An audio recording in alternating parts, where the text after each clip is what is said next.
Hello friend, Ayesha ওয়ার্ল্ডে তোমাদের সকলকে জানাই স্বাগত। আজ আবার আমি একটা নতুন রেসিপি নিয়ে হাজির। তো আজকে আমি করব লাউ ডাল। এখানে লাউ আমি ছোটো ছোটো করে কেটে নিয়ে ধুয়ে প্রেশার কুকারের মধ্যে দিয়ে দিলাম। আর এখানে আমি মসুর ডালটাও ধুয়ে রেখেছি।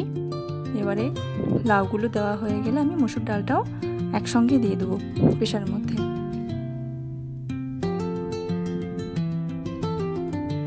ডালটা আমি দিয়ে দিলাম। এবারে পেঁয়াজ কেটে রেখেছিলাম সেগুলো আমি দেবো।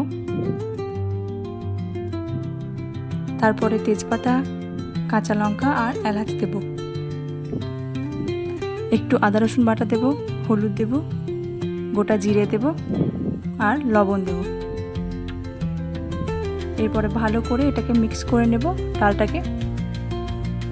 তারপর ডালটা যখন একটু সেদ্ধ হবে তখন আমি এর মধ্যে জল দিয়ে প্রেশার কুকারে ঢাকনাটা দিয়ে দেবো সিটির জন্য।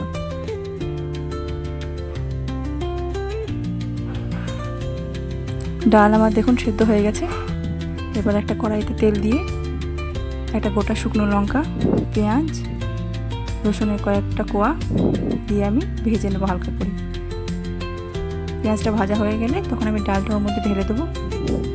ওপর থেকে একটু জিরে গুঁড়ো দিয়ে দেবো আর একটু চিনি দেবো অল্প করে। যখন ফুটে উঠবে ডালটা তখন আমি হালকা এর মধ্যে চিনি দেবো।